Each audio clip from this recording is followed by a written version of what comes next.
Oke, selamat pagi, siang, sore, dan malam Sobat Sibakul.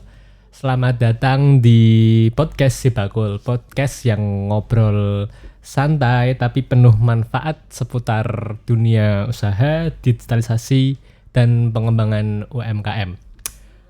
Ya, saya Alvin dan hari ini kita akan berbicara seputar keamanan transaksi digital. Ini di depan saya sudah ada Mas Oza. Beliau ini paham mengenai transaksi digital dan juga keamanan-keamanannya.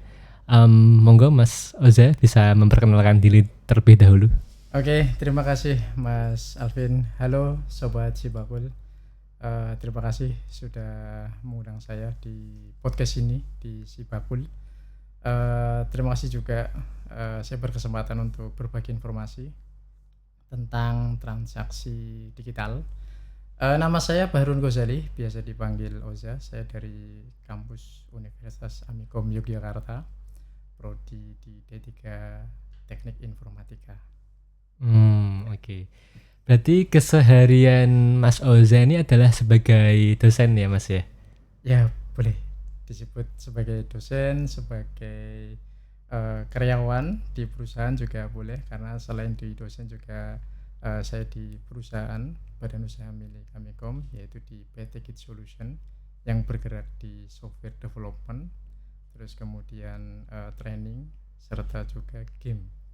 Wah keren, dosen muda berarti. Alhamdulillah, semoga mudah terus.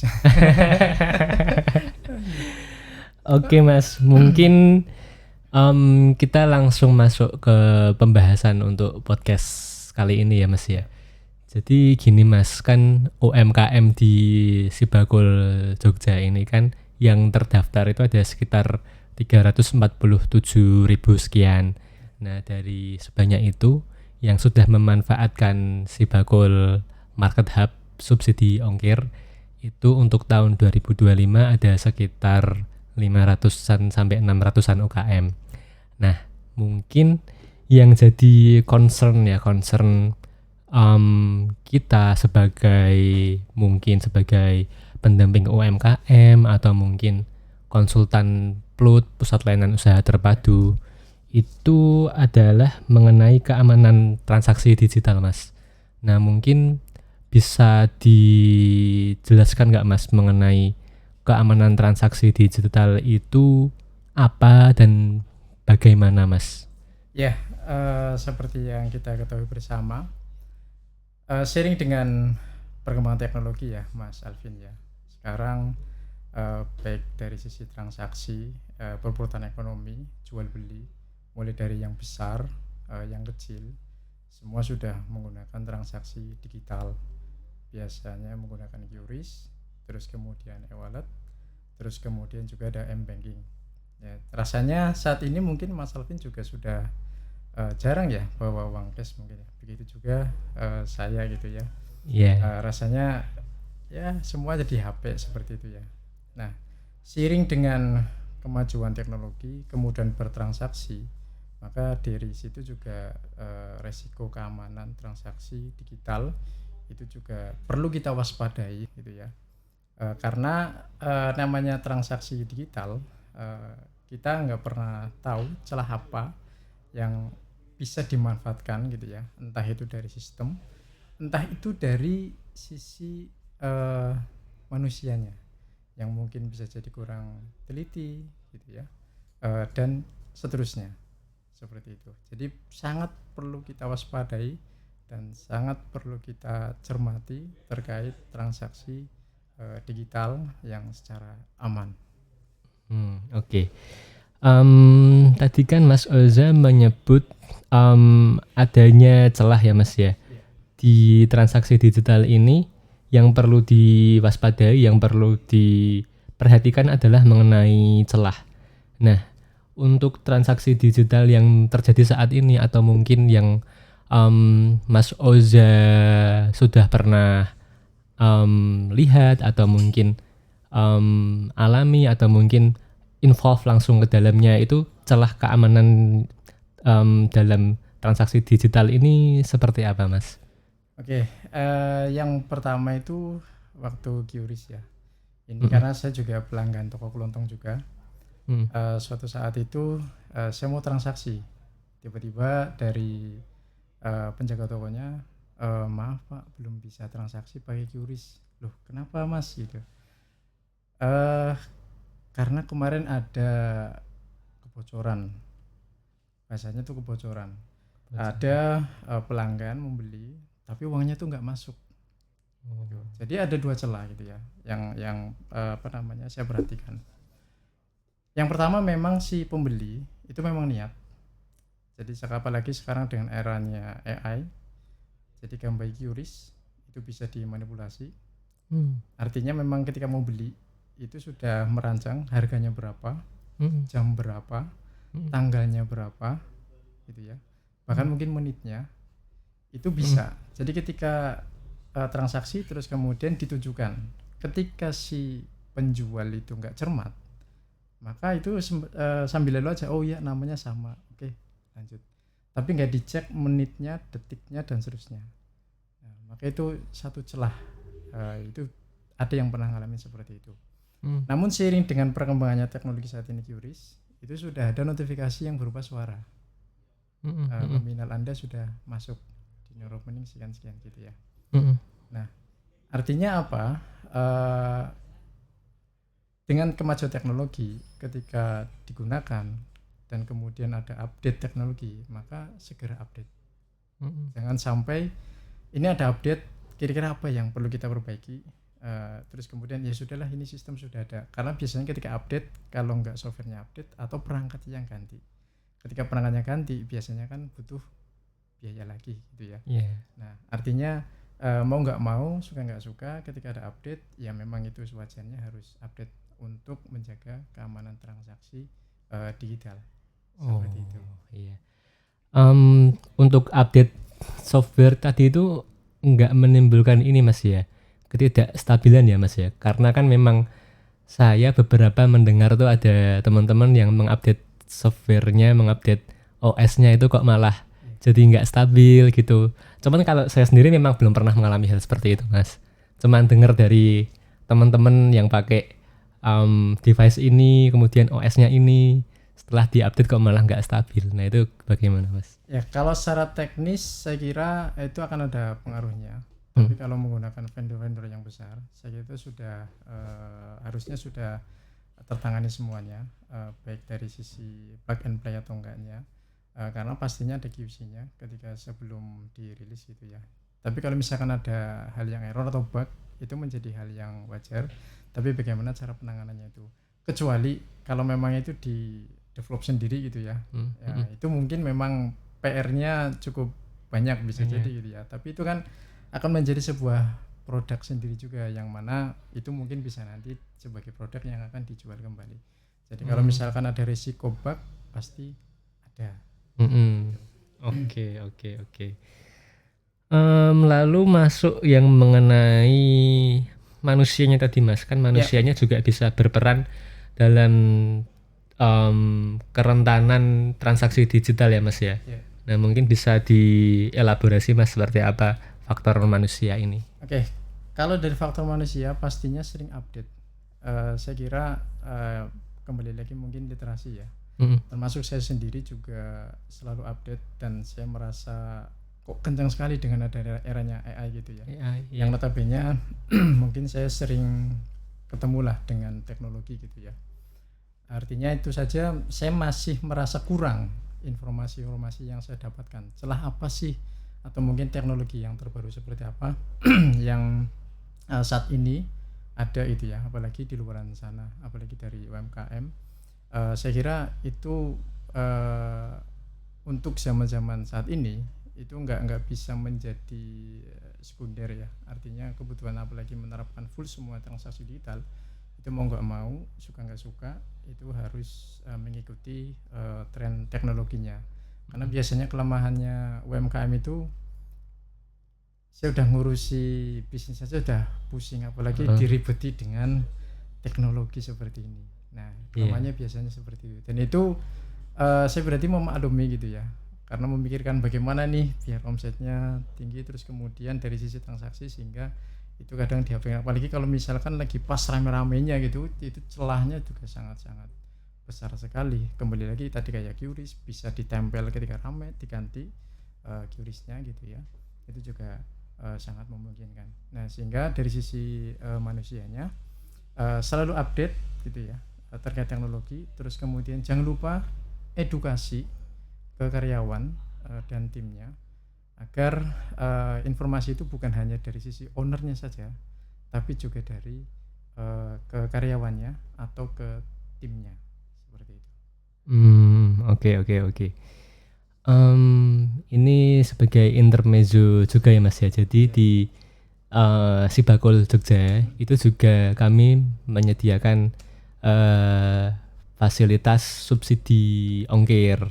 Jadi UMKM yang sudah lolos kurasi itu akan kami kurasi. Terus habis itu jika sudah lolos kurasi itu nanti produknya bisa kami pasarkan di Sibakul Market Hub. Kemudian habis itu kami beri fasilitas subsidi ongkir. Jadi kami bekerja sama dengan ekspedisi-ekspedisi yang ada seperti Grab, kemudian seperti Paxel, Jogja Kita, Diva Bike, Pos Indonesia, JNE. Nah seperti itu kami bekerja sama dengan mereka. Nah itu nanti untuk pengiriman produk mereka itu kami bantu ongkirnya, kami subsidi ongkirnya. Nah untuk bukti transfernya itu nanti kami verifikasi terlebih dahulu. Jadi masing-masing admin, masing-masing ekspedisi itu punya admin. Dan nanti adminnya itu akan memverifikasi terlebih dahulu apakah ini bukti pembayaran melalui QRIS, melalui rekening ini apakah sudah valid atau belum dengan data yang diinputkan. Nah menurut Mas Oza dengan sistem yang ada di Sibakul saat ini apakah sudah oke atau mungkin ada masukan kayak gitu Mas? Oke, kalau menurut saya itu sudah oke, walaupun kesannya kayak seperti semi manual gitu ya. Artinya tadi dari UMKM terus kemudian mengirimkan ada adminnya memang di sini juga gitu ya. Menurut saya pribadi itu sudah oke untuk keamanan juga gitu ya. Artinya dari sisi pelanggan juga merasa tenang ketika mau beli karena sudah dihandle oleh Dinkop dan pastinya ada subsidinya. Karena terkadang si pembeli itu tertarik dengan barangnya tapi masih ragu dengan proses transaksinya. Mungkin ada juga gitu ya marketplace yang secara platform sudah ada, tapi fitur untuk checkoutnya dan seterusnya itu langsung direct menggunakan WA. Nah, ketika orang akan membeli, terus kemudian katakanlah sudah transfer, nah ternyata si penjualnya nggak tahu kalau itu sudah transfer, atau mungkin langsung di direct langsung bukti transfernya ke si penjualnya gitu ya. Nah, sehingga itu kan akan ada rasa rasa was-was lah. Ini sudah transfer tapi kok barangnya nggak datang gitu ya. Terus kemudian ketika saya mau follow up-nya apakah langsung, dan dari sisi penjual juga mungkin akan mungkin lagi sibuk, terus kemudian balasan terlambat dan seterusnya. Itu kan menjadi terkendala sendiri sehingga si pembeli merasa kurang nyaman atau mungkin kurang tenang dalam transaksi. Namun kalau di Sibakul ada admin khusus, artinya itu sebagai garansi gitu ya. Ketika barang itu masuk terus kemudian akan dikurasi tadi ya, itu sangat bagus sekali. Artinya memberikan kedua belah pihaknya itu merasa tenang dan aman pastinya. Dan yang sangat menarik saya kira ini akan ditunggu-tunggu oleh para si penjual maupun si pembeli, itu subsidi ongkirnya itu sangat luar biasa ya. Itu dari saya pribadi sangat mengapresiasi dengan program tersebut, apalagi dengan era saat ini gitu ya, banyak keluhan di marketplace yang gak usah sebut warna gitu ya. Jadi potongannya kan lagi rame ya, potongannya besar sekali gitu ya. Dengan adanya ini sangat luar biasa, itu artinya peran daerah khususnya dinas koperasi ini memberikan subsidi sehingga ya UMKM akan naik kelas, terus kemudian si pembeli juga akan lebih semangat lagi untuk membeli produk UMKM lokal. Harapannya ya mungkin bukan hanya lokal tapi bisa langsung secara nasional begitu ya.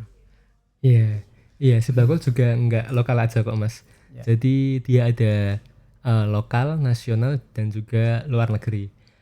Ya, Oke. cuman yang luar negeri ini memang kami baru mempersiapkan prosesnya untuk di tahun ini, dan ya segera akan launching lah Mas gitu.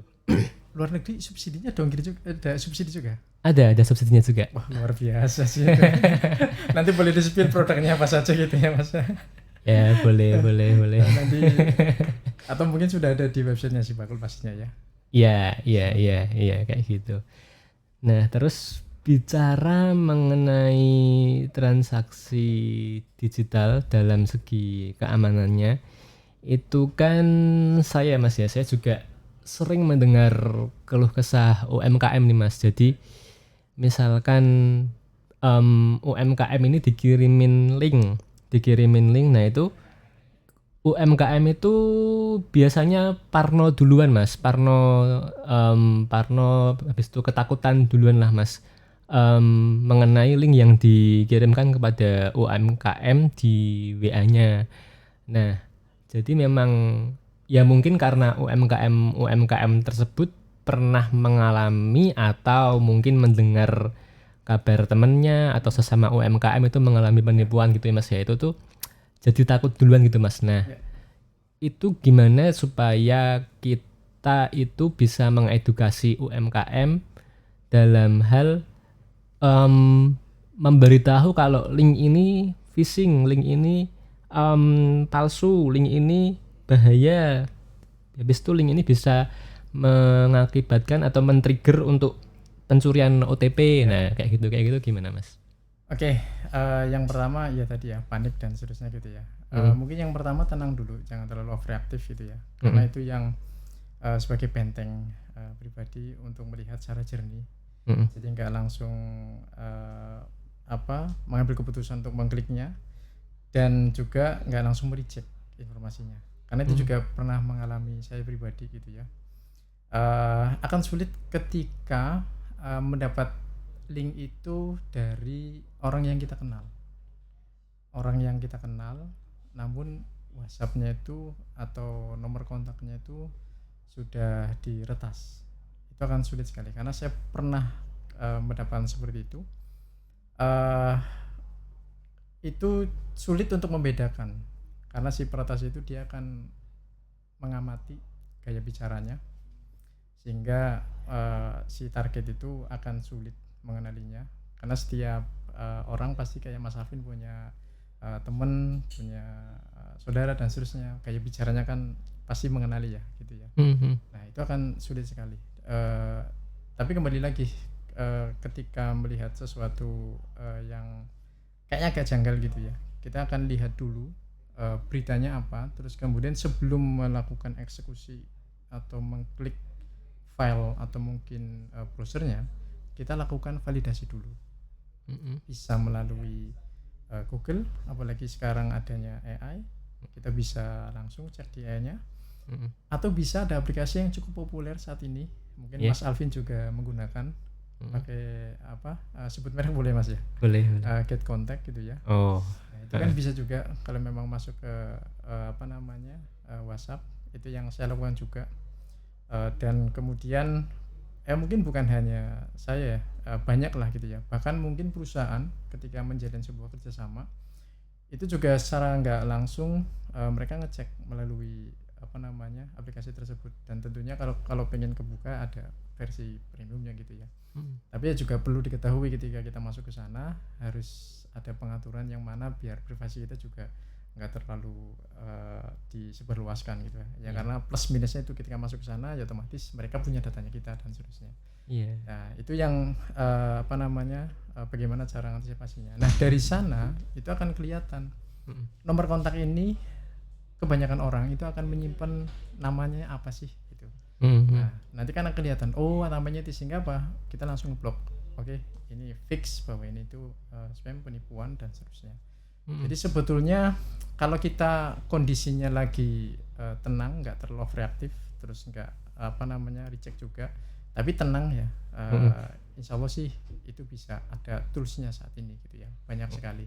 Nah, cuman kalau melihat namanya apa bahasanya ya, kahanan gitu ya, kita pas lagi ngapain dan seterusnya tiba-tiba dapat undian hadiah gitu kan, nah, biasanya langsung wah klik kayak gitu. Nah, itu yang harus perlu kita waspadai. Tapi biasanya kewaspadaan itu datang itu seiring dengan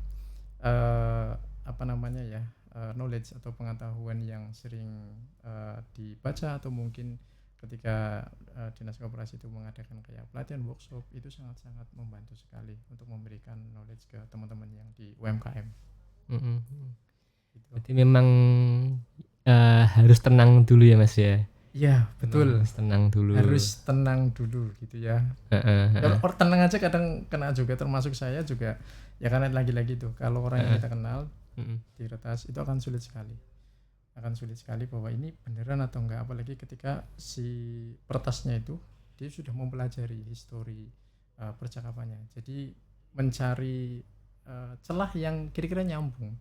Kalau yang enggak kenal itu kan agak konyol ya itu ya. Konyolnya misalkan tiba-tiba ini nomor dari siapa, ngirim undangan nikah gitu ya, hadir ya, nggak tahu siapa dan seterusnya, berupa PDF, klik terus kemudian running, itu kan ternyata yang dijalankan adalah berupa file APK gitu ya.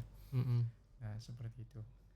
Saya dengar juga ini Mas ya, karena AI sekarang ini, jadi misalkan kita ditelepon nomor nggak dikenal gitu Mas, terus si oknum ini tuh cuman diam aja tanpa kita ketahui ternyata suara kita tuh direkam Mas. Nah itu sebagai sampel untuk menipu gitu Mas ya, mungkin ya bisa seperti itu juga ya. Sangat bisa, bahkan bukan hanya suara ya, face gitu ya, juga video itu juga bisa di cloning.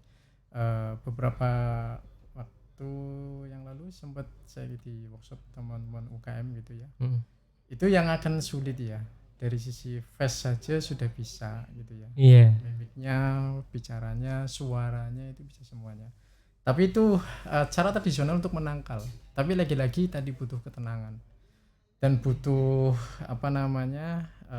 kolaborasi antar tim. Misalkan nih Mas Alvin sebagai ownernya gitu ya, saya sebagai karyawan yang katakanlah gitu. Terus kemudian tiba-tiba Mas Alvin itu ada yang mengcloning, baik dari sisi suaranya atau mungkin dari sisi videonya, mukanya sama persis kayak gitu ya. Nah, tapi pastikan dari sisi karyawannya itu sudah diedukasi oleh ownernya, bahwa ketika ada sesuatu mungkin entah itu dari saya, terus kemudian meminta entah itu mengirim transfer untuk kebutuhan transportasi gitu ya, atau mungkin untuk keperluan operasional kantor, itu kan biasanya kalau owner telepon ke timnya, apalagi keuangannya, karena ini owner biasanya kan langsung kasih gitu ya. Oh nomor rekeningnya saat ini ganti ini sementara, misalkan seperti itu. Namun karena sudah diedukasi, mungkin bisa kesepakatan dalam satu organisasi, misalkan dibuat kayak kata sandi gitu ya. Kata sandinya misalkan begini, ketika minta transfer sebelum masuk eksekusi, langsung iseng tanya gitu ya, Bapak makan siang ini pakai apa gitu. Nah tapi si karyawan dan tim semua kantor itu sudah dikasih tahu bahwa makan siang nasi rendang padang misalkan, atau nasi burjo kayak gitu ya, jadi seragam. Nah ketika sudah balas itu dan gak ada respon, nah itu udah artinya oh ini AI kayak gitu. Oh berarti mungkin perlu kata sandi atau password yang diketahui bersama, sehingga ketika ada pihak yang mencoba untuk menipu dan oknum itu pihak itu tidak tahu, nah berarti ini kemungkinan besar AI penipu gitu ya Mas ya. Karena kalau sifatnya umum, karena AI itu udah mempelajari secara sendiri ya. Percakapannya seperti ini kan mempelajari. Tapi katakan di sandi itu kan dia bingung tuh AI-nya. Apa kok tiba-tiba pertanyaan jadi belok gitu kan. AI-nya bingung tuh, akhirnya apa halu, jawabnya nggak jelas. Oh fix berarti ini bukan. Jadi ya masih bisa lah. Gitu. Oke. Gitu, terus tadi bicara mengenai sistem Mas. Emang kalau sampai ya mungkin dikatakan sampai sekarang ini sejauh mana sih Mas sistem transaksi digital itu dari segi keamanannya Mas?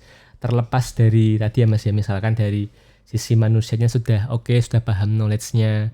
Jika terjadi keadaan atau sesuatu yang mungkin bisa mengarah ke penipuan, si manusianya ini bisa menghandle-nya, bisa tenang.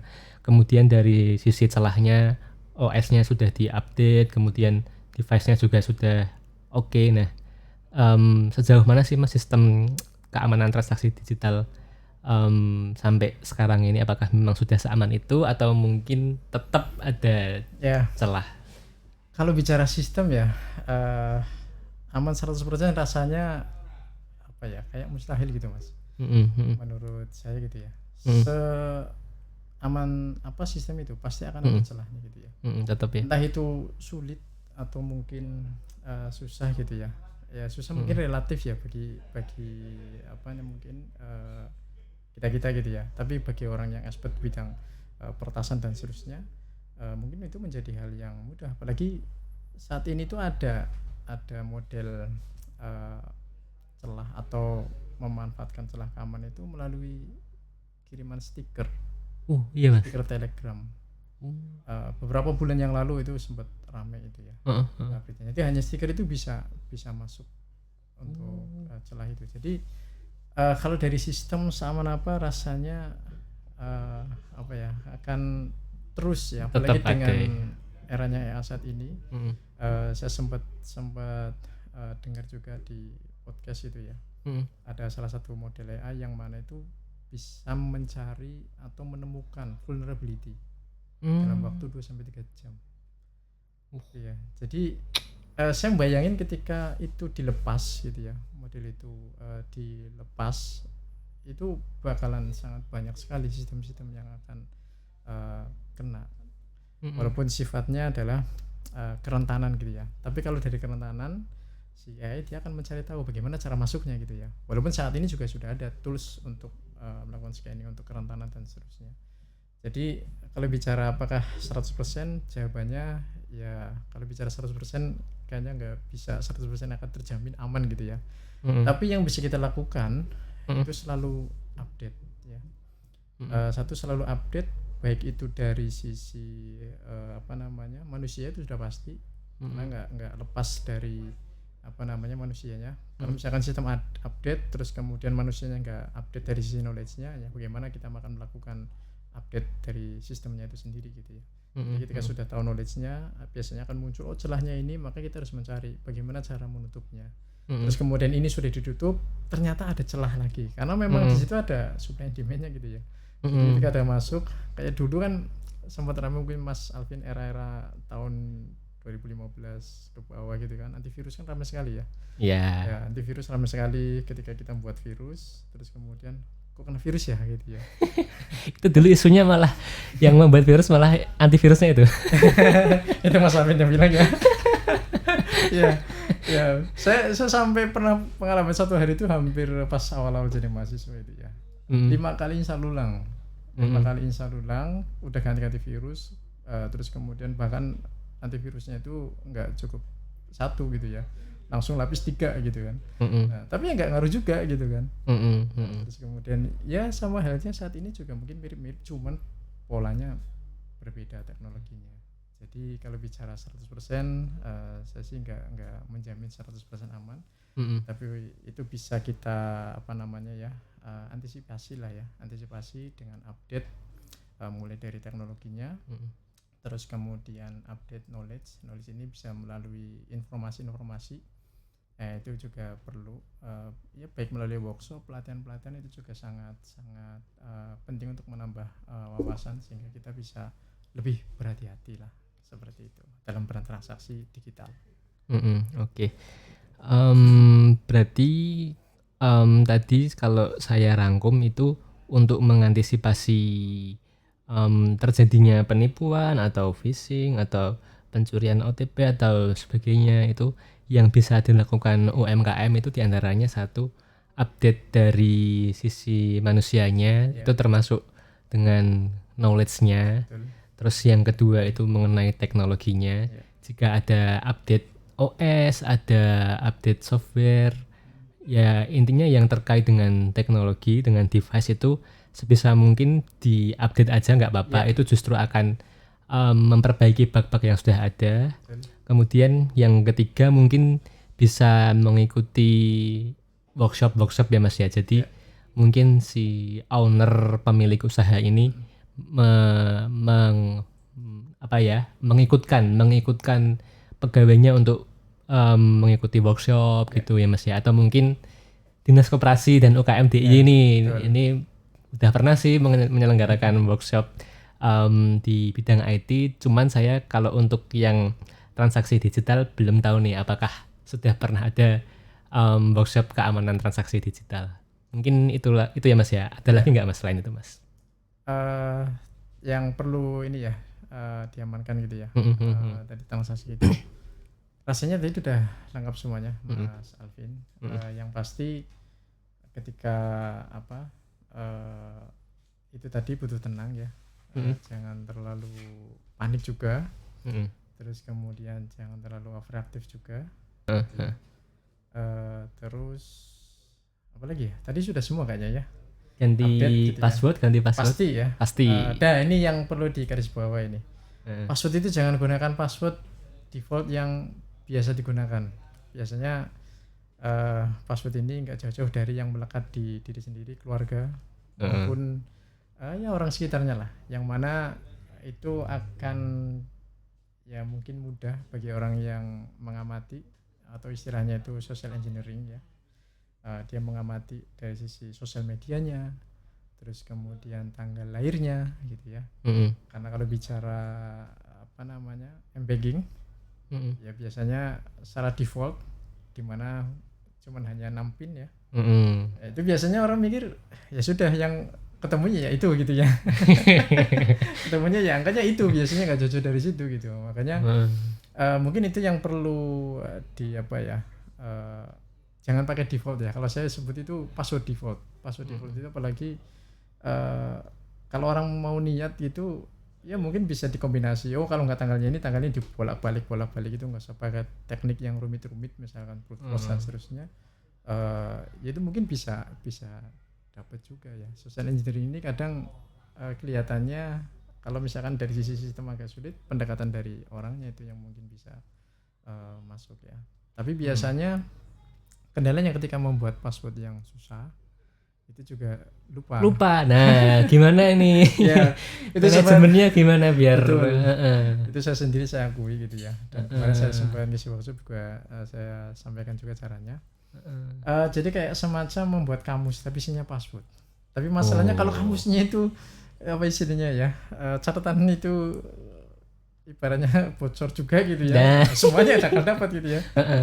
Tapi ya memang itu pinter-pinternya lah bagaimana caranya. Entah itu mungkin jangan disimpan yang sifatnya bisa diakses atau mungkin lokal gitu ya. Atau catatan atau mungkin taruh di mana, buku, diary dan seterusnya kayak gitu ya.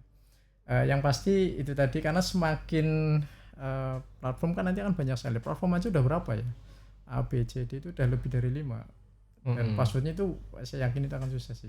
Apalagi kalau harus menggunakan kombinasi angka, huruf besar, kecil, simbol gitu ya. Itu akan sulit. Jadi mungkin rekomendasikan kayak buat dokumen khusus untuk password gitu ya. Tapi pastikan itu harus benar-benar aman kayak gitu. Oke. Ya gitu ya Sobat Sibakul ya, pemilik usaha UMKM, Sobat Sibakul semuanya. Tadi sudah disampaikan oleh Mas Oza kalau transaksi digital itu yang penting butuh ketenangan. Kemudian selain butuh ketenangan, yang penting secara knowledge teman-teman Sobat Sibakul udah paham. Kemudian juga secara teknologi device OS dari Sobat Sibakul itu kalau ada pemberitahuan untuk update, ada notifikasi untuk update, diupdate saja karena itu akan menambal bug-bug yang ada. Kemudian juga jika ada workshop-workshop yang terkait dengan transaksi keamanan transaksi digital itu Sobat Sibakul bisa ikut aja. Atau kalau nanti Dinas Koperasi dan UKM DIY menyelenggarakan workshop yang terkait keamanan transaksi digital juga bisa ikut. Ya, oke. Mungkin gitu dulu ya Mas ya podcast pembahasan kita pada hari ini. Terima kasih Mas Oza. Ya, terima kasih Terima Mas kasih. Alvin Mm-mm, sudah di kesempatan waktunya di podcast ini. Siap, Ya, siap. semoga transaksi digital bukan menjadi momok yang menakutkan, Mm-mm, tapi bagaimana kita bisa aman dan ya bijak ya terkait transaksi digital itu. mm-mm. Oke, terima kasih Mas Oza. Saya Alvin pamit undur diri. Sampai jumpa lagi di podcast Si Bakul episode-episode selanjutnya.